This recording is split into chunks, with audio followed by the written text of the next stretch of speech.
يا منارة الجنون من أجل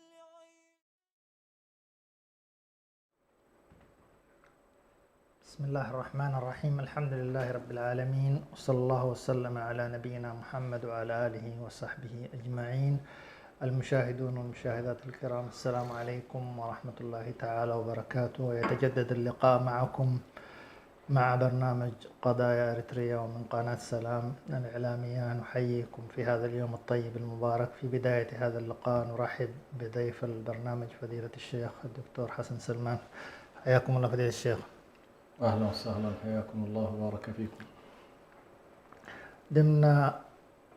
ضمن برامج قناتنا، ومن خلال كذلك ما يقدم من البرامج التي تهم مجتمعنا، ما يتعلق بحقيقة شريحة يعني هي مهمة، شريحة الأبناء، أبناؤنا الذين هم أكبادنا تمشي على الأرض، سواء كانوا أطفالا أو شبابا. هؤلاء كيف حقيقة ننظر إليهم وما الذي يؤثر عليهم؟ وموضوع الأقران وموضوع تأثير الأقران على يعني الأطفال وعلى الشباب موضوع ذو أهمية، ينبغي أن نقف معه لننظر هذا التأثير متى يكون إيجابي، وهذا التأثير متى يكون تأثير سلبي، وكيف يمكن حقيقة أن نهتم يعني هذا التأثير حتى يؤتي أكله، وأيضا ما يكون فيه هذا الموضوع أيضا من دراسة وافية إن شاء الله من خلال هذا اللقاء الطيب المبارك. مجتمعنا لا شك مجتمع فيه قوة تأثيرية لهذا الأمر من خلال كذلك حالة الأسرة عندنا وما تتميز به من تماسك، ولا شك أن حقيقة دور التأثير في هذه الشريحة بالعلاقات واضح وملموس. لعل كمدخل فضيلة الدكتور يعني كيف يمكن أن نقول هذا التأثير بأي صفة نضعه إن شاء الله كمدخل للموضوع، في أهمية أن ندرك أنه يعني هذا التأثير يقع على هذه الشريحة. فتفضلوا بارك الله فيكم. الحمد لله رب العالمين، والصلاة والسلام على رسول الله الأمين وعلى آله وصحبه أجمعين. أما بعد، الإنسان بطبعه يألف ويؤلف ويستأنس بأصحابه وبأقرانه وبجلسائه، ويستوحش بعدمهم. فالإنسان مأخوذ من الأنس، حتى اسمه مأخوذ من الأنس. فالإنسان يعني بطبعه كما يقول العلامة ابن خلدون: الإنسان مدني بالطبع. فهذه المدنية تقتضي أن يختار الأصحاب ويختار القرناء وأن يعيش بين الناس، وهو ليست كالوحوش البرية التي تعيش في البوادي أو تعيش في الغابات بعيدا عن الناس. لا، الإنسان بطبعه يعيش بين الناس، وبالتالي هؤلاء الناس الذين يعيش بينهم إما أن يكونوا أهل خير فيأخذ منهم ويتأثر بهم، وإما أن يكونوا كذلك أهل شر وبنفس الطريقة أيضا، لأنه كما يقال: الصاحب ساحب. فالإنسان يسحبك نحو أخلاقه ويسحبك نحو سلوكه ويؤثر فيك بطبيعة الحال. ولذلك القرآن الكريم أعطى، والشريعة بشكل عام أعطت هذا الموضوع أهمية كبيرة جدا، اللي هي أهمية الرفقة، أهمية الصحبة. فنجد مثلا النبي صلى الله عليه وآله وسلم يقول: مثل الجليس الصالح والجليس السوء كحامل المسك ونافخ الكير. ويعطي النموذج، لأنه كما يقال بالمثال يتضح المقال. فالنبي صلى الله عليه وسلم يضرب مثل الجليس الصالح والجليس السوء كحامل المسك ونافخ الكير. حامل المسك تجد منه ريحا طيبة، وتجد منه هدية، وتجد منه خيرا. ونافخ الكير تجد منه ريحا منتنة. وهنا بطبيعة الحال ليس استهانة بمهنة الكير نافخ الكير، ولكن الآثار المترتبة في الواقع هكذا، إما أنه يحرق ثيابك أو أنك تجد ريحا منتنة. وكذلك الأصحاب بطبيعة الحال إما أن يكونوا أخيارا وإما أن يكونوا أشرارا. الأمر الثاني أيضا، القرآن الكريم أشار إلى مخاطر ما يمكن أن يترتب على صحبة السوء، ولذلك نهى القرآن الكريم عن صحبة السوء في قوله تبارك وتعالى: أو أمر بملازمة الأخيار: واصبر نفسك مع الذين يدعون ربهم بالغداة والعشي، أي عليك بملازمة الصالحين، ملازمة الذاكرين، وعليك كذلك بملازمة أهل الصدق: يا أيها الذين آمنوا اتقوا الله وكونوا مع الصادقين. هذه كلها مؤشرات واضحة جدا أن القرآن الكريم يرسم لك مسارا في طبيعة العلاقات، علاقات الرفقة وعلاقات الصحبة. ويحذر القرآن الكريم عموما من أهل الغفلة في الأصحاب، أهل الغفلة في الأصحاب، كما جاء في قوله: ولا تطع من أغفلنا قلبه عن ذكرنا واتبع هواه. وكذلك يعني نلاحظ أن الشريعة أخبرت عن مآلات الصحبة السيئة، مآلات: يا ويلتا ليتني لم أتخذ فلانا خليلا. فالخلة السيئة والصحبة السيئة فإن مآلاتها يوم القيامة هو الهلاك وهو الدمار وهو دخول النار والعياذ بالله. وحينها يقول الإنسان: يا ويلتا لم أتخذ فلانا خليلا. كذلك بين القرآن الكريم مآلات الصحبة الشريرة في قوله تبارك وتعالى: الأخلاء يومئذ بعضهم لبعض عدو إلا المتقين. كل هذه المؤشرات يرسم من خلالها الشارع مخاطر الصحبة السيئة وإيجابيات الصحبة الطيبة، الصحبة الخيرة. ولذلك النبي صلى الله عليه وسلم كان يقول: لا تصاحب إلا مؤمنا ولا يأكل طعامك إلا تقي. فهذه موجهات، والشريعة هي تأتي بهدايات. هذه الهدايات سبحان الله يلمس الإنسان بعد ذلك مآلاتها الطيبة، ويلمس خيرها، ويلمس أثرها في هذه الحياة الدنيا كما يلمس الأثر يوم القيامة. الخلاصة: لماذا كل الشريعة تحرص على هذا النوع من التوجيهات؟ لأن الله سبحانه وتعالى الذي خلق الإنسان يعلم نفسيته، ويعلم عندما يختلط كيف تكون اختلاطه، ويعلم عندما ينفصل كيف يكون انفصاله. وبالتالي كأنما الله عز وجل علام الغيوب، والذي لا يعلم من خلقه هو اللطيف الخبير، يقول لك بأن والله الصحبة مؤثرة، القرناء مؤثرين. من حيث المفردة تلاحظ بأن أحيانا نقول الأقران، وأحيانا نقول الأصدقاء أو القرين والصديق. والمفردات وإن كانت تلتقي في بعض المشتركات، وهي كلها تقريبا الآن قرين، صديق، صاحب، كذا، كلها تلتقي في أنه في نوع من الملازمة. لكن القرين لا يلزم منه أن يكون اختيارا عن حب. قرين لا يلزم الاختيار، خلاف الصديق هو اختيار عن حب وعن مودة وعن اختيار قلبي. فالإنسان لا يكون صديقه من يكرهه، هذا ليس صديقا. لكن يمكن أن يكون قرين، بمعنى الذي يلازمك في المدرسة، ويلازمك في المهنة، ويلازمك في السفر. هذه الصحبات التي تكون والله عبارة عن رفقة عمرية، أو رفقة في المهنة، أو رفقة في العمل، أو رفقة في، هؤلاء يسمون بالقرناء. وبالتالي القرين لا يلزم أن يكون حبيبا أو صاحب مودة، لا، لكن الصديق يكون صاحب مودة ومحب. نعم. جميل جدا، جزاكم الله خير. إن شاء الله فاصل قصير إن شاء الله ونعود للمتابعة. إريتريا يا جارة البحر ويا منارة الجنوب، إريتريا يا درة البحر ويا منارة الجنوب.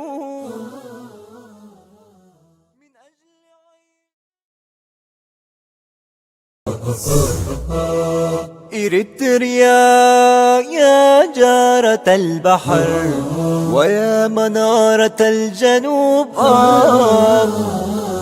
إريتريا يا درة البحر ويا منارة الجنوب.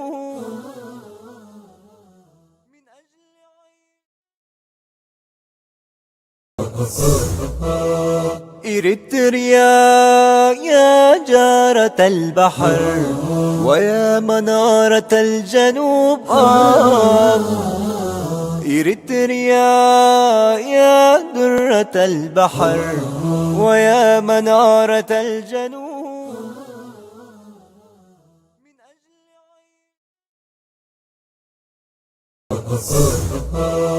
إريتريا يا جارة البحر ويا منارة الجنوب.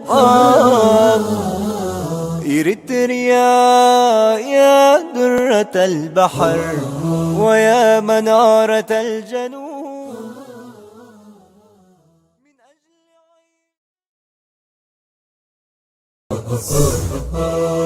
إريتريا يا جارة البحر ويا منارة الجنوب. إريتريا يا درة البحر ويا منارة الجنوب.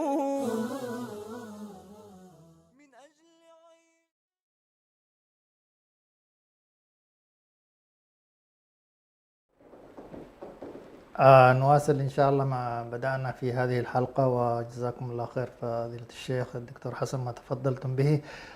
لعل أن ندخل إلى يعني هذه المرحلة العمرية وقضية التأثر القوي عند الأطفال أو الشباب، وهذا التأثير أو هذه الحالة العمرية ويعني ما فيها من صفات نفسية وغيرها، وهي قابلة فضيلة الشيخ حقيقة للتلقي، ولهذه يعني تحتاج من المعنيين من البيت من المربين من المعلمين فهمها فهما دقيقا حتى حقيقة يحسن التعامل معها. حبذا هذا الجانب لو ألقيتم الضوء عليه، بارك الله فيكم. نعم، هو طبعا الإنسان تتشكل كثير من القناعات الفكرية وكذلك السلوكيات تتشكل في هذه المرحلة التي نتكلم عنها، سواء كان مرحلة الطفولة أو كان أيضا مرحلة الشباب. نعم. وكثير من الناس يبدأ في هذه المرحلة تتضح معالم التشكل الفكري والتشكل الثقافي وكذلك أيضا السلوكيات، سواء كانت السلوكيات مستقيمة أو كانت السلوكيات منحرفة. فيبدأ الإنسان عموما في هذه المرحلة بالتأثر.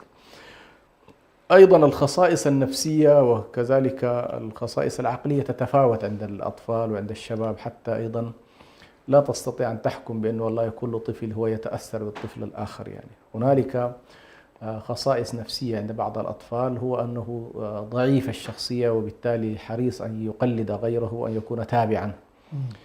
وبعض الناس أيضا العمر يلعب دور، فبعض الأطفال يحرص أن يقلد من هو أكبر منه أو من هو متقدم عليه في الفئة العمرية، فيتبع له ويقلده ويحرص عليه. لكن أيضا هذه ليست من القطعيات التامة، يعني لأنه أحيانا أيضا يمكن لطفل يكون شخصيته قوية، توجيهه الأسري توجيه مستقيم، نشأ إلى حد كبير فيه مغروسة فيه بعض القيم، فبالتالي أيضا يستطيع أن يقول لا. إذا كانت التربية والنشأة بالنسبة له نشأة طيبة يستطيع أن يقول لا لأصحابه. نعم. وبالتالي هي على كل الموضوع أهمية معرفة المربين لكل هذه المعطيات، الخواص النفسية، الخواص السلوكية، الخواص الاجتماعية، طبيعة المرحلة العمرية نفسها وآثارها وفي كيفية التعامل معها، وأيضا إدراك البيئات وحجم التأثير فيها. يعني اليوم مثلا في السابق كانت المدرسة تلعب دور كبير في التأثير. نعم. والبيت كذلك تلعب دور كبير في التأثير. اليوم للأسف الشديد ظهرت عندنا هذه الوسائط الإلكترونية والتقنيات التي ربما يكون الطفل في البيت ولكنه خارج البيت تماما بعقله وبنفسه وما تشكله ربما هذه الوسائط أكبر بكثير من تشكل من التوجيهات التي تصدر من الأبوين مثلا أو داخل البيت. هذه كلها أشياء لها تأثير، وبالتالي أيضا تختلف من بيئة إلى أخرى ومن حالة إلى أخرى. فالطفل مثلا الذي لم يملك وسيط من الوسائط الإلكترونية والأسرة حريصة إنه والله في المراحل العمرية المبكرة ألا تملك أبنائها، نعم. تكون أكثر قدرة على التوجيه وأكثر قدرة على التنشئة من تلك التي تملك مثلا أبنائها الوسائط، فيتشكل الطفل تقريبا مما يسمعه بشكل مستمر، لأنه أحيانا يمسك الطفل مدة 2 أو 3 ساعات بتركيز كبير جدا، بينما أمام والديه لا يستطيع 10 دقائق أن يستمع إليه مثلا باستمرار.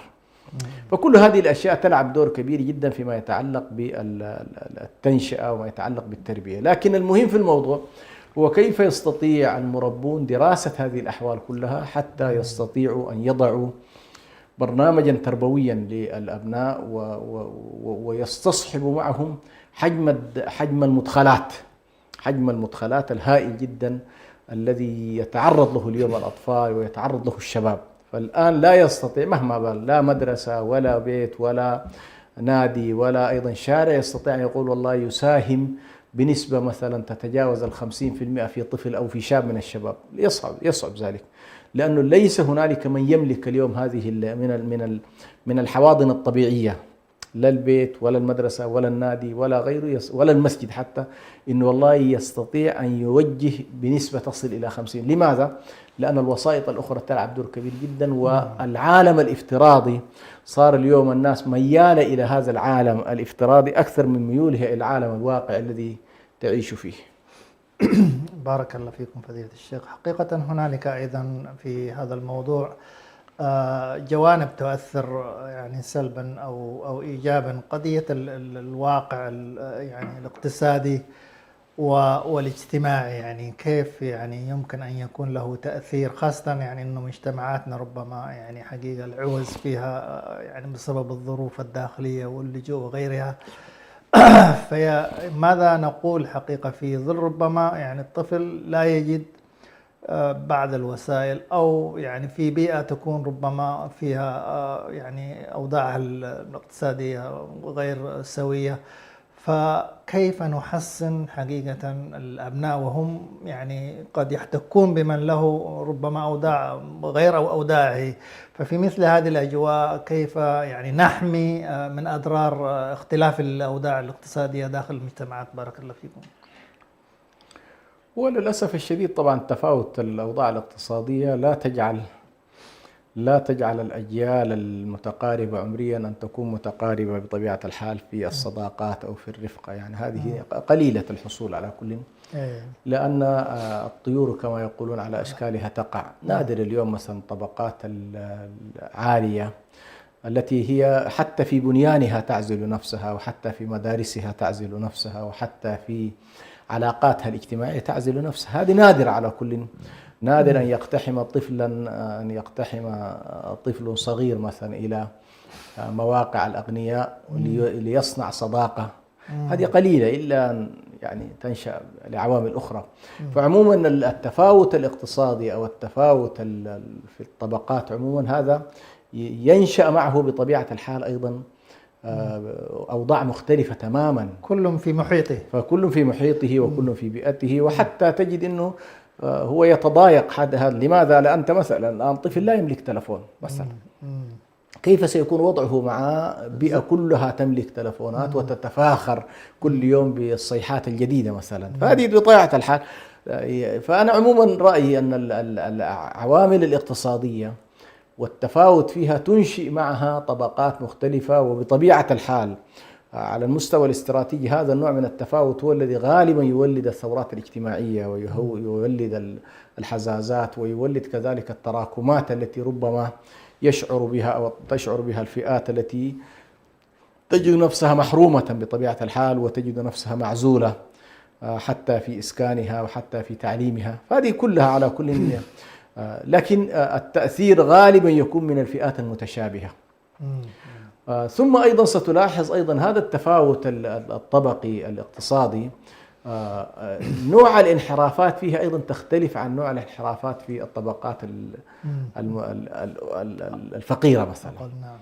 فهناك مثلا دائما في الطبقات الغنية تنشأ أمراض الترف من الكبر والنعومة، وحتى نوع المعاصي هناك تجدها مثلا مختلفة على الوضع هنا. أوضاع الفقر هنا لا تنشأ معها علل الترف، بل تنشأ معها علل الفقر.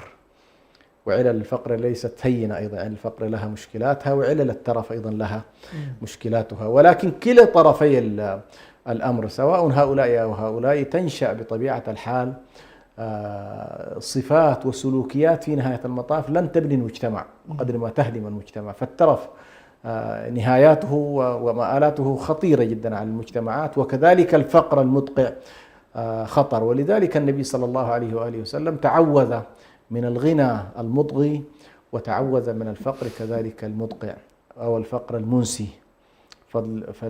فالغنى ينسي الإنسان كثير من أحواله، ينسيه ذكر الله، ينسيه معية الله، ينسيه الآخرة، لأنه يعيش في نوع من السكرة بسبب الغنى، ويعيش في غفلة بسبب الغنى، وينسى ما يمكن أن يلقاه في المستقبل. بنفس الطريقة أيضا الفقر يكون منسيا للإنسان عن كثير من التزاماته.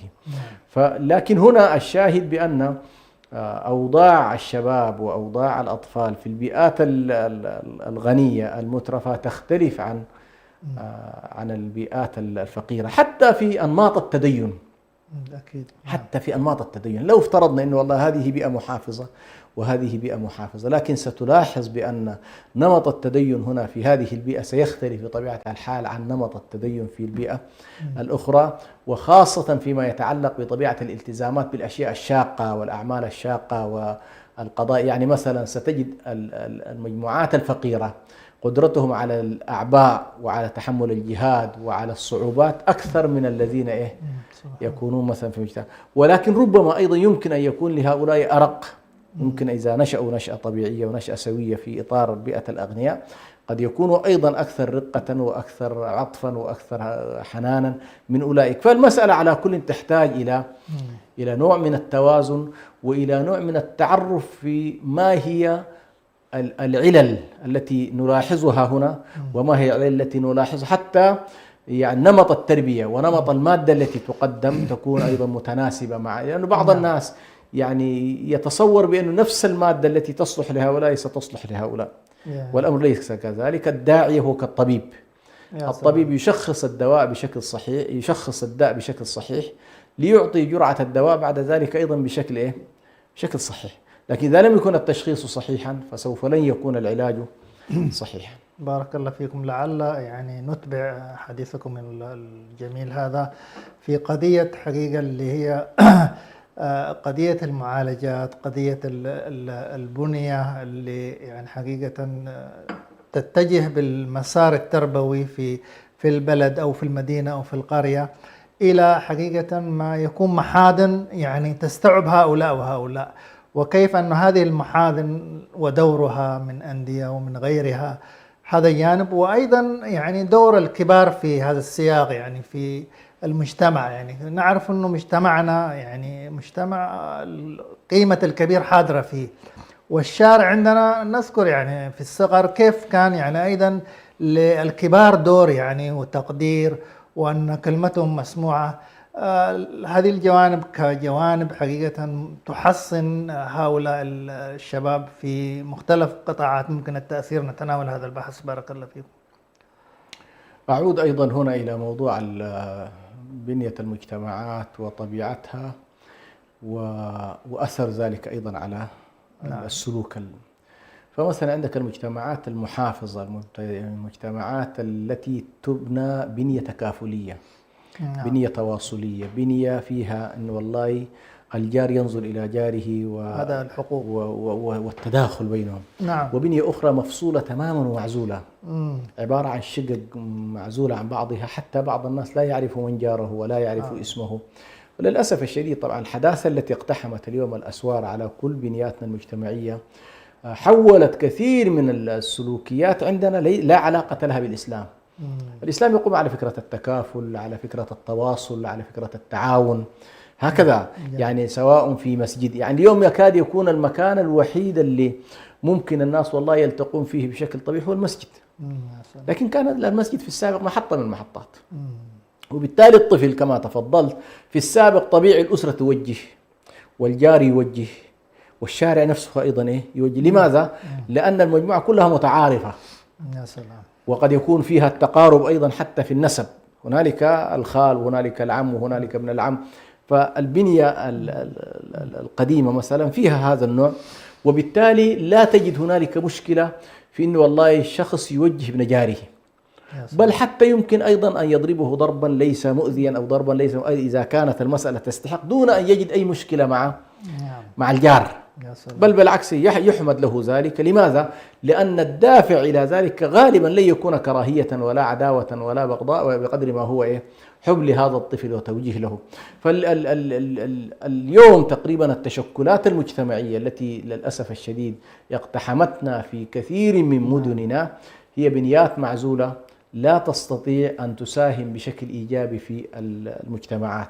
لكن مع ذلك يبقى هنالك إلى هذه اللحظة على الأقل في أشياء ثابتة ولم تتأثر. هنالك البيت موجود، نعم. وهنالك المسجد موجود، وهنالك المدرسة موجودة، وهنالك الجامعة موجودة، وهنالك أيضا النادي الرياضي يمكن أن يكون موجود، والشارع موجود. هذه كأشياء على الأقل موجودة بطبيعة الحال. فنحن نقول بأن والله لكل من هذه المحطات لا بد أن تكون هنالك نسبة من النسب، ولكن بشرط أن يكون والله المجتمع قد حدد وجهته. جميل. عندما أقول حدد وجهته، هنالك فرق كبير جدا بين المجتمع الذي يعيش صراع هوية أو صراع هويات إن صح التعبير، وبين المجتمع الذي حسم مسألة الهوية وتجاوزها. فالمجتمع الذي حسم هوية الأسلمة مثلا، إنه والله هذا مجتمع مسلم يستقي تعاليمه وسياساته وتنشئته وأفكاره وتصوراته للحياة والإنسان والكون والطبيعة والإله يأخذها من الإسلام. هذا مجتمع يختلف عن مجتمع آخر حسم أمره نحو العلمانية. يختلف عن مجتمع يعيش صراعا، كما هي للأسف الشديد كثير مجتمعاتنا الإسلامية تعيش حالة من صراع الهوية، بمعنى إنه والله ما هي المرجعيات. وعلى وجه التحديد مثلا في إريتريا، وإن كان اليوم تقريبا الواقع عمليا قد يكون على مستوى السلطة السياسية حسم الموضوع لمكون معين، هذا المكون أيا كان مكونا مسيحيا ولا أخذ طبع علمانيا، المهم هو شبه حسم الصراع لصالح فئة، والفئات الأخرى إما أن تندمج وتذوب في هذه الفئة الغالبة، وإما أنها ستشعر على كل بنوع من الصراع مع هذه الفئة. فهذه كلها تلعب دور كبير جدا في موضوع التربية والتنشئة. فمثلا على الأقل على مستوى الأسرة، غالبا الأسرة حاسمة أمرها، هي حتى لو عندها مشكلة مع المجتمع، لكن الأسرة غالبا إما أن تكون أسرة مسلمة، وإما أن تكون أسرة مسيحية، وإما أن تكون أسرة أيضا معلمنة كما يقول. فستنشئ ابنها بطبيعة الحال، ويقال بأن أهم القيم التي يتلقاها الطفل إلى عمر 7 سنة، عمر السنة 7. فهذه الفترة أنت تستطيع أن تغرس فيه كثير من القيم التي ستبقى معه لفترة طويلة. تستطيع أن تغرس فيه معنى الإيمان بالله، تستطيع أن تغرس فيه بر الوالدين، تستطيع أن تغرس فيه كراهية الظلم والبغي والعدوان، تستطيع أن تغرس فيه كراهية الفواحش، تستطيع أن تغرس فيه قيم الصلاة والتعبد، تستطيع أن تغرس فيه قيم التكافل وحب الضعفاء وحب المساكين. على كل القيم الكبرى نحن هنا يجب أن لا نكلف بها جهة خارج البيت. جميل. فالأسرة عليها أن تدرك بأن والله موضوع منظومة القيم الأساسية اللي تشكل هوية الطفل، ويعرف من خلالها أنه إلى أين ينتمي هذا الطفل، أي منظومة ينتمي، هذه تنشأ في البيت. لأنه أنت لو كنت بعد ذلك في مجتمع علماني مثلا، صحيح سيظل هذا الطفل يصارع من أجل إثبات هويته والبقاء عليها والالتزام بها، لكن لا يتزحزح على الأقل عن ثوابت هذه القيم. فسيظل عنده الحرام حراما والحلال حلال، وسيظل عنده الكفر كفر والشرك شرك والتوحيد توحيد والطاعة طاعة. تظل هذه الأشياء حتى لو خرج عمليا أو سلوكيا عن هذه التصورات، لكن تبقى هذه التصورات تشده إنه هذا هو العمق، هذا هو الصواب، وهذا هو الحق، هذا هو كذا وذاك هو الباطل. هذه المسألة أو الأساس. ثم بعد ذلك مع هذه القيم إذا وجد الطفل ما يعزز ذلك في المسجد، وهذا هو الغالب، يذهب إلى المسجد مثلا، يكون الطفل عنده ارتباط يومي بالمسجد مثلا لمدة ساعة، عنده شيخ هناك، أو عنده حلقة، أو عنده مدارسة، أو عنده حتى ما يجلس مع والده مثلا هناك. هذا أيضا يعزز دور الأسرة، وهنا ستكون أنت على الأقل زدت من مساحة الجانب التربوي وجانب تنشئة الطفل على القيم الفاضلة.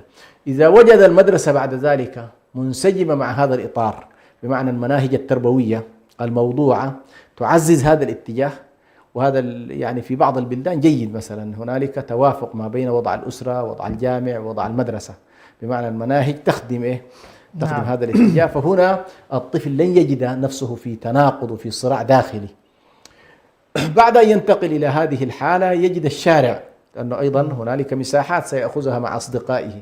فهؤلاء الأصدقاء وهؤلاء القرناء إذا كانوا مثلا من نفس الحاضنة، نفس البيئة، الأسر مسلمة ومنضبطة ومرتبطين أيضا في المسجد مع بعضهم البعض وفي المدرسة يلتقون بنفس، غالبا هنا سيعملوا على على حراسة هذه القيم ومنظومة القيم. طبعا كل ذلك يمكن بعد ذلك أن يستظل بما يمكن أن نسميه بالسياسات الإعلامية. فيساهم الإعلام كذلك بدور كبير جدا في تعزيز نفس القيم. فهذه عموما المجتمع الذي حسم هويته في هذا الاتجاه لن يجد مشكلة. جميل. لكن ستأتي في المجتمعات التي تعيش حالة من الثنائية، فتجد الإعلام معلما تماما، لا يبث إلا المسلسلات التي تعزز كثير من القيم الهادمة لما تربى عليه الطفل. المناقشات في الوسائط الإعلامية، حتى الإعلام خلينا نكون أوسع مثلا من التلفزة. الإعلام اليوم يمكن أن يكون صحيفة ويمكن ورقية، ويمكن أن يكون صحيفة إلكترونية، ويمكن يكون تلفزيون، وممكن يكون أيضا وسائط مختلفة. واليوم المنصات صارت أوسع بكثير من المنصات الحكومية. فالمجتمع كذلك يلعب دور كبير جدا في هذا الاتجاه، في أنه والله إلى أي مدى يعزز فكرة الهوية الإسلامية وأنه يعمل على تقويضها.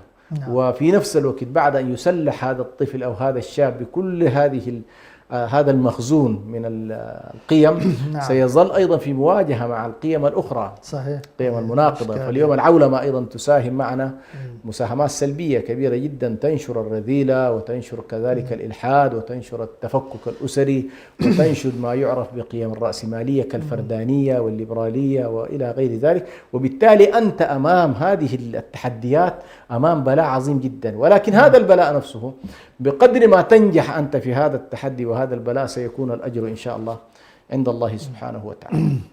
بارك الله فيكم هذا الحديث الطيب الماتع، جزاكم الله خير. في حقيقة المحصنات التي يعني تجعل أطفالنا وشبابنا في وضوح من أمرهم، والدور كذلك الذي ينبغي أن يتدرجوا فيه المربون والأسرة يعني بناء وعي وبناء إدراك. حقيقة فضيلة الشيخ، يعني في هذا السياق أيضا ونحن بحاجة حقيقة إلى تقوية الجانب الإيماني وتقوية أهمية الرقابة الذاتية، لأنه كما يعني نعيش الآن المدخلات الهاجمة والسالبة كثيرة يعني. فدور ما أشرتم إليه لكن نؤكد عليه على أنه أساسا يكون يعني الرقابة، ثم أيضا قضية القرين من ناحية أنه الأسرة. طبعا الشاب لما أو الصغير حيلقى قدامه أصناف من فكيف يعني يسأل هو أو كيف يشار دور المربين أو دور البيت أيضا على قضية أنه يربط بمن هو أصلح له. كيف نوصل للصغار أو للشباب هذه الرسالة في الارتباط، وكما هو معلوم القرين بالمقارن يعني يقتدي. بارك الله فيكم. نعم، أنا ذكرت الآن على كل في البداية أهمية موضوع سلامة التصورات. جميل. لأن الإنسان سبحان الله مدخله الأساس هو التصورات الصحيحة والتصورات الخاطئة. إذا كان يحمل الإنسان التصورات الصحيحة عن الله والتصورات الصحيحة عن الحياة وطبيعتها والتصورات الصحيحة كذلك عن نفسه، نعم، والتصورات الصحيحة عن مجتمعه، بطبيعة الحال سيتحرك في الاتجاه الصحيح قدر الإمكان. متى ما اختلت هذه التصورات وفقه هذه التصورات فإن الإنسان سينتج بطبيعة الحال وضعا. فمثلا ضمن موضوع التصورات خلينا نقول بأنه والله الشاب الذي يدرك أن للحياة معنى ليس كالشاب الذي يعيش حالة من سيولة المعنى. وهنا أقصد أنه والله هل لوجودنا معنى في الحياة؟ نعم. هل والله نحن عندنا قيمة نستطيع أن نحملها؟ هل نحن ما بعد هذه الحياة هنالك شيء مقبلون عليه؟ هذه التساؤلات الكبرى التي حقيقة الإنسان من خلالها للأسف الشديد اليوم الشباب أيضا ممزق في فكرة المعنى نفسها. فبعض الناس يقول لك أنا لا أعرف والله ما هو وضعي، أنا لا أعرف هل أصلا في حياة أخروية وفي شيء. طبعا هذا الذي وصل إلى هذا النوع من التشكك واللا أدرية، أنه لا يدري شيء. لك أن تتصور بعد ذلك أنماط السلوك التي ستصدر عنه. فالشخص الذي يؤمن بالله ويؤمن بالآخرة ويؤمن بأن في هذه الآخرة جنة ونار، ويؤمن بأن هنالك حساب وعقاب، ويؤمن بأن هنالك ثواب، ويؤمن بأن هذه الحياة هي حياة ابتلاء وحياة اختبار، وأن الله سبحانه وتعالى أوجدنا في هذه الحياة لغاية، ولم يوجدنا عبث، ولم نخلق هكذا أو لم نأتي إلى هذه الحياة هكذا عفوا. أفحسبتم أنما خلقناكم عبثا. هذه من أعظم الآيات التي تستوقفني حقيقة في معنى المعنى. يا سلام. إن والله على الإنسان أن يتساءل دوما: هل أنا خلقت عبثا أم خلقت لمعنى؟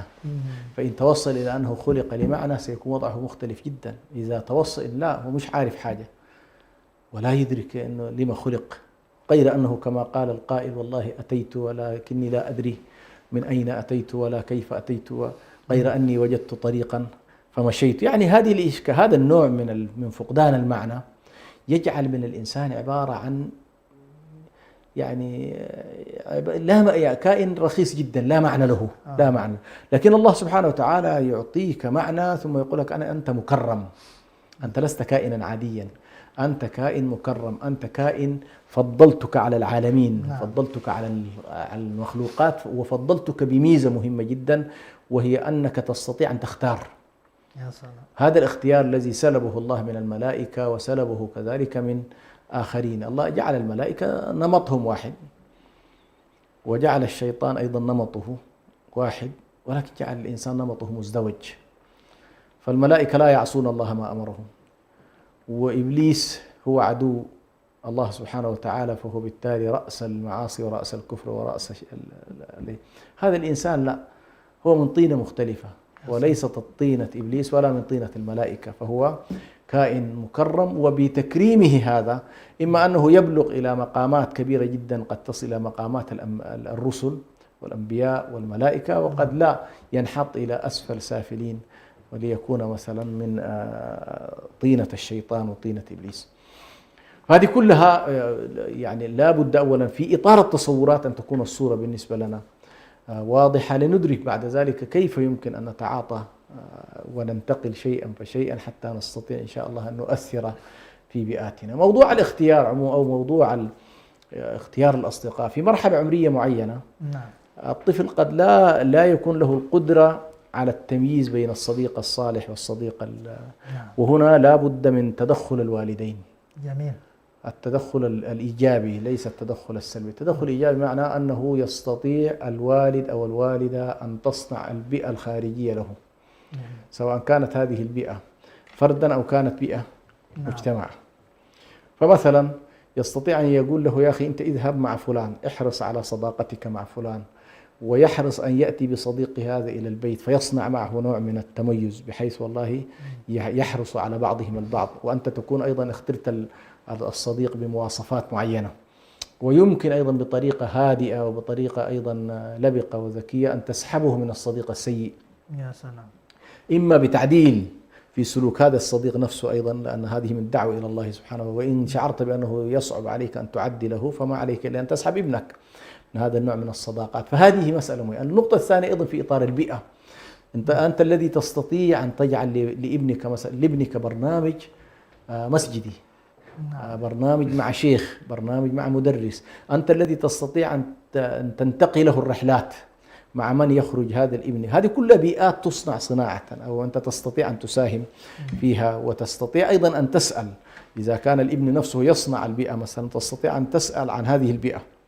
جميل. مع من تخرج، ثم بعد أن يعود أيضا تسأله: ماذا فعلتم من لحظة خروجكم إلى الرحلة الفلانية؟ كيف كان البرد؟ تسأل حتى تأخذ الصورة إنه والله هذه بيئة مأمونة وليس بيئة ليست مأمونة، حتى تستطيع أن تجعله بعد ذلك يكرر معهم الزيارات أو لا يكرر. فالشاهد هنا البيئة، إذا استطاعت الأسرة أن تختار البيئة المناسبة لابنها وتختار له الصديق المناسب، تكون ساعدته بنسبة كبيرة جدا. ولذلك كان أحد المربين يقول: أنا اختار لابني البيئة واختار له الصديق وأتركه بعد ذلك، لأن الصديق والقرين بالمقارن يقتدي. فمهم جدا أنه نحن نصنع لأبنائنا أو نوجه أبنائنا نحو الأصدقاء الذين يستفيد منهم ويستطيع أيضا أن يفيدهم في نفس الوقت. جزاكم الله خير. حقيقة كما يقال وينشأ ناشئ الفتيان فينا على ما كان عوده أباه، يظهر من خلال حديثكم الطيب التربوي والهادف حقيقة أنه يعني قضية الأسرة تظل هي يعني حقيقة العمود الذي له رغم حقيقة كثير ما ينازع مؤسسات التوجيه وتقضية العقول، لكن يبقى حقيقة هذا البيت مملكة لها تأثيرها القوي، ويمكن هي الحصن الذي يحاول ربما الكثيرون أن يقتحموها، لكن متى ما كانت حقيقة هذه المؤسسة حاضرة وتريد أن تصنع فيعني تستطيع. فضيلة الشيخ، كيف حقيقة نحيي قيمة القدوات من خلال البيت من خلال كذلك المنصات والتواصل، يعني إبراز دور كقدوة في البيت الأب أو الأم أو الأخ الكبير، إبراز كذلك في هذه الوسائل التي يعني لا مندوحة لمفارقتها، يعني في كل حياتنا الآن تقتحم علينا. كيف يمكن للموجهين أيضا من نفس الشباب والأطفال أن نبرز يعني منصات تكون جاذبة؟ يعني هذا الأمر أيضا الشيخ يبدو من الأهمية بمكان. بارك الله فيكم. هو الأسرة كما تفضلت هي العمود الأساس الذي تبنى عليه كل العملية التربوية التي نتكلم عنها، ولذلك للأسف الشديد اليوم أعداء الإسلام وأعداء الإنسانية أول ما يسعون إليه هو تفكيك الأسرة، سبحان الله، وتدميرها. وأول التفتيت يبدأ من خلال الصراع الذي ينشئونه بين الرجل والمرأة، بين الزوجين. فيجعل من البيت بيت بتاع الصراع، بيت كأنما أنت في برلمانات، يعني لأن بنية النظام الرأسمالي أو النظام المنظومة الوضعية قائمة على الصراع. سبحان الله. في بنيتها كل، حتى في نظرتها للكون، حتى في فلسفتها في الوجود، يعني حتى لمن يقر منهم بوجود الله عز وجل كأنما يجعل الإنسان في صراع مع الإله أو في صراع مع الطبيعة. فكرة الصراع هذه القائمة عليها الحضارة الوضعية للأسف الشديد تختلف عن الفكرة الإسلامية في جوهرها. فالفكرة الإسلامية لا تقوم على الصراع، لا صراع بين الخلق والخالق، لا صراع بين المخلوقات بمعنى أن والله الإنسان يصارع الطبيعة، لا، الأمر ليس كذلك. لماذا؟ لأن هنالك تراتبية واضحة في الفلسفة الإسلامية. أنت علاقتك مع الله هي علاقة مخلوق مع الخالق، هي علاقة مربوب مع الرب، هي علاقة مأمور مع الآمر، محكوم مع الحاكم. هذه العلاقة بالنسبة لك واضحة. فأنت لا تدخل في مواجهات مع الله مثلا. عندما تتجه إلى الطبيعة لا تتجه إليه بأنك أيضا تصارعها لتقمعها وتسيطر، لا، تنظر إليها بأنها مسخرة لك. الله عز وجل يستخدم أسلوب إيه؟ سخرنا، التسخير. فأنت تتجه إلى الطبيعة وهي مسخرة لك، وهذا التسخير بمعنى كلما استطعت أن تكتشف قوانين الطبيعة ومنظوماتها السننية استطعت أن تستفيد من الطبيعة على أحسن الوجوه، وهكذا. فأنت أمام فلسفات مختلفة، فلسفات مغايرة. الأسرة التي تقوم على التعاون والتكافل والتشارك والمحبة والتكامل هذه ستختلف حتما عن الأسرة التي تقوم على الصراع. فالأسرة التي يكون فيها القوامة للأب بمعنى حددت القيادة داخل البيت لمن، ليست كالأسرة التي يتصارع فيها إيه؟ الرجل والمرأة، لا، لم يحدد القوامة لمن. يعني حتى في منظومة الكون الله عز وجل يقول لو كان فيهما آلهة إلا الله لفسدتا، مش كده؟ وأيضا ولعلى بعضهم على بعض لو كان فيهما لو ما اتخذ الله من ولد وما كان معه من إله إذا لذهب كل إله بما خلق. ففكرة التصارع داخل القيادة في الأسرة هي واحدة من الإشكالات الكبيرة جدا للأسف الشديد، وتغذيها اليوم المنظومة التي تسمى بالنسوية، والمنظومة التي على كل تعمل على تفكيك بنية الأسرة وتتجه بالأسرة نحو الفردانية، وتريد مثلا طفل حده معك إلى أن يصل 18 سنة، بعدها هو خلاص. فنشأت اليوم يا شيخ إسماعيل مثلا بعض المفاهيم. كثير من الناس يقول لك لما أنجب؟ ليش أنجب أصلا؟ واحد من الإخوة يقول لي يا أخي أنا ذهبت إلى أوروبا ووجدت أني فقط أنا أنجب للدولة. يقول لك ليش أنجب للدولة مثلا؟ لاحظ أنت فكرة البنوة نفسها وفكرة الإنجاب وفكرة الامتداد، كيف أن القرآن يشكل العقل والتصور في الأبوة والبنوة، في الأسرة نفسها، كيف يجعل الحقوق والواجبات داخل الأسرة، كيف يجعل إنه والله للعملية الإنجاب نفسها قيمة ليست دنيوية، وليس فقط أنك ستستفيد منهم في الدنيا، مع أن هذا حاضر. يعني الإسلام يقيم الفكرة بتاعت الأبوة والبنوة على أساس الغرم بالغنم مثلا، ففي اللحظة التي تكون أنت ضعيفا الوالد من يحملك، وفي اللحظة التي يكون فيها الوالد ضعيفا وأنت قوي أنت من تحمله، فهكذا تجد أن المسألة فيها نوع من التكافل. وفي كل ذلك أنت تستحضر البعد الأخروي أكثر من المصلحة المؤقتة المستعجلة الراهنة، فأنت تنظر إلى خدمتك وبرك بأبيك بأن والله الأجر عند الله أعظم بكثير مما يمكن أن تحصل. قد لا تحصل على شيء من والدك في الدنيا، وقد لا يحصل الأب على شيء من أبنائه في الدنيا، لكنه سيحصل الخير الكثير عن كل ما لم يحصل عليه في الدنيا يؤجل له عند الله سبحانه وتعالى. فهذه المسألة أنا في تقديري مسألة فلسفة النظرة للحياة والنظرة للأسرة ستلعب دور كبير جدا في نهاية المطاف حول المخرج اللي هو هذا الطفل، وكيف سينظر إلى الأسرة وكيف سينظر إلى التعامل مع الأسرة. وبالتالي أيضا داخل الأسرة ستبدأ عمليات التوجيه، لأن الصورة واضحة، فالأب هو القوام، الأب مسؤول عن الإنفاق، الأب مسؤول عن التربية، الأب مسؤول عن التوجيه، الأب مسؤول عن التدبير، الأم مسؤولة أيضا بصورة أو أخرى بمساحات معينة داخل البيت. تتكامل هذه الأشياء أيضا فيما يتعلق بالتراتبية داخل الأسرة، الإخوان ودورهم. نعم. يعني مثلا الشريعة تحرص جدا في أنه والله مركز الأبوة لا يتم الاعتداء عليه. مثلا الأخ، بعض المجتمعات الأخ الأكبر يشعر بأنه والله له سلطان على أخواته حتى مع وجود الأب، وهذا إشكال طبعا تربوي كبير جدا. يعني يروح الأخ يضرب أخته حتى لو أخطأت، يروح يضربها والأب موجود. هذا طبعا من باب العدوان كما يقول مشايخنا، من باب العدوان على سلطة الأب. فالأخ الكبير مهمته توجيه، مهمته نصح، مهمته احتواء، مهمته التقويم والتصويب، لكن أن لا يمارس سلطة تهد سلطة الوالد. فمجرد أن يمد يده بالضرب على من هو أصغر منه أو من هو الذكور على الإناث مثلا، هذه كلها من الأشياء التي ربما يقع فيها كثير من الناس. بارك الله فيكم على هذا الإيضاح. طيب، جزاكم الله خيرا. حقيقة لعل أن نختم بقضية مهمة أيضا فضيلة الشيخ، اللي هي يعني تأثير الشباب بعضهم على بعض. يعني الآن خاصة بارك الله فيكم في واقعنا المجتمعي هنالك يعني حراك، وهنالك يعني في أوساط الشباب تغيرات وتطورات وهم عام أيضا. يعني كيف يمكن أن يجير أهل الفضل في الشباب يعني في من هم أقرانهم، يعني وكيف يمكن أن يوصلوا رسالتهم الإيجابية في حمل الخير، في هم الوطن، في ما ينقذ الوطن، سواء حتى الذين في الداخل أو الخارج، بحيث أنه قضية التأثير يعني إحنا الشباب وإحنا الأطفال نكون حاملي رسالتها الإيجابية. بارك الله. لو ختمتم لنا بهذا جزاكم الله خير. هو هذا الموضوع على كله علاقة بموضوع المعنى الذي تكلمت عنه. إذا شعر الإنسان بأنه والله في هذه الدنيا مكلف، صاحب رسالة، وأنه مستخلف، وأنه صاحب رسالة، نعم، وأنه كلما حمل هذه الرسالة بحق فسيكون إن شاء الله حقق المعنى المراد من وجوده في هذه الحياة. جميل. وما خلقت الجن والإنس إلا ليعبدون، ولتكن منكم أمة يدعون إلى الخير ويأمرون بالمعروف وينهون عن المنكر، ومن رأى منكم منكرا فليغيره. إذا حمل هذه المعاني بطبيعة الحال فهو سيدرك بأن والله أول شيء حقق المعنى الذاتي، أنه والله هو يؤدي رسالته في الحياة. نعم. وحمل معنى آخر وهو أيضا أنه مكلف تجاه مجتمعه. جميل.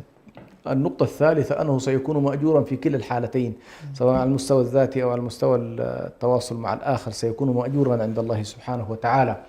فلما يقول النبي صلى الله عليه وسلم لأن يهدي الله بك رجلا واحدا خير لك من حمر النعم، لاحظ كيف أن هذا المعنى العظيم يعني عندما يحمله الإنسان. وبالتالي فكرة أن يكون الإنسان داعيا، وأن يكون الإنسان آمرا بالمعروف ناهيا عن المنكر حاملا لمجتمعه في معنى أبعد، وهو أنه أيضا يعمل على نجاة مجتمعه ونجاة ذاته. فإذا كثر الخبث في المجتمعات فإن ذلك يؤدي إلى هلاك المجتمعات. لما قالت عائشة رضي الله عنها أنهلك فينا الصالحون، قال نعم إذا كثر الخبث. وقال النبي صلى الله عليه وسلم إن لم تأمروا بالمعروف وتنهون عن المنكر وتأخذون على يد الظالم أخذكم الله بعذاب من عنده. فهذه كلها يقوم بها الإنسان من هذا الباب. باب الاحتساب هو طبعا من أبواب الكبيرية. هنالك نقطة أختم بها تروج الآن في كثير من الأوساط الشبابية، يعني خصوصا مع ظواهر الشذوذ التي ظهرت أخيرا وظواهر المثلية وغيرها ما يعرف الآن بمجتمع الميم. يعني هذا المجتمع الذي للأسف خرج عن الفطرة وانتهى إلى أقصى أمان الشيطان عندما قال ولا آمرنهم فلا يغيرن خلق الله. أسوأ أنواع تغيير خلق الله سبحانه وتعالى اليوم هو هذا النمط. الآن تبدأ تقريبا موجة الاكتساح التي تكتسح منظومات القيم، قتل فكرة الحق والباطل في الإنسان. يعني أول نقطة يقول لك يا أخي تقبل الآخر. هذه الفكرة النابعة من الرؤية الغربية للحرية. يقول لك يا أخي هو حر. لاحظ، فأنا كثيرا ما أقول في المناقشات لبعض الشباب إنه والله يا أخي المنظومة القيمية تراتبيتها عندنا تختلف عن تراتبية الغرب. فالغرب عنده الحرية رقم واحد. لاحظ، الحرية إيش؟ رقم واحد. وبالتالي كل ما يناقضها يهدم. نحن عندنا لا، الحق رقم واحد. نعم، الحق المناقض للباطل. فأي فكرة تهدم الحق، تهدم الصواب، تهدم ما جاء من الله سبحانه وتعالى. يعني لأنه حتى فكرة الحق والباطل ما فكرة نحددها نحن. الله سبحانه وتعالى هو الذي وبالحق أنزلناه وبالحق إيه؟ بالحق نزل. فكل ما يقال عنه حق يجب الالتزام به وعدم الخروج عليه. وهنا أنا يمكن ذكرت في الحلقات الماضية اللي هو موضوع الحقوق والواجبات، وموضوع المحرمات والمنهيات، وموضوع الحريات والمباحات. هذه الثلاثية ضابطة بالنسبة لنا. ففكرة إنه والله يا أخي تقبله على ما هو عليه، هذه ما صحيح. لا يمكن لمسلم أن يقول لك فأنت لا تتقبل الباطل أصلا. يعني فكرة أن تتقبل الباطل، لماذا؟ لأن عندما يقول لك تقبله معناه لا تأمر بالمعروف ولا تنهى عن المنكر، والمجتمع عندنا قائم على فكرة الأمر بالمعروف والنهي عن المنكر. فنحن محتاجين حقيقة إلى غرس منظومات القيم وقضايا الحق والباطل وقضايا الأمر بالمعروف والنهي عن المنكر، وأن لا تحكمنا اليوم السلطة الغالبة والمنظومات الغالبة والحضارات الغالبة بقيمها وتصوراتها للحياة وأنماط الحياة، فإنها تجتاح للأسف الشديد اليوم جامعاتنا وتجتاح شبابنا وتجتاح كذلك مجتمعاتنا. بارك الله فيكم فضيلة الشيخ الدكتور حسن، ما تفضلتم به في هذا الموضوع الهام الذي يتناول حقيقة يعني بما تقدمتم من تأثير الأقران على أطفالنا وعلى شبابنا، وما سمعنا من هذه الحقيقة المحصنات وهذه القيم وهذه المفاهيم الإسلامية التي حقيقة تقف صدا منيعا في وجه أي تأثير سلبي، وكيف أن الالتزام بمبادئ يعني ونظم وقيم هذا الدين هي حقيقة الدافع الذي حقيقة تصمد أمام أي تيارات. وبالتالي الرسالة موجهة حقيقة للأسرة كدعامة وكركن أساسي في الوقوف في التوجيه وفي حماية هذه الأجيال وهذه القطاعات من الأطفال والشباب، كذلك المربون، كذلك الدعاة.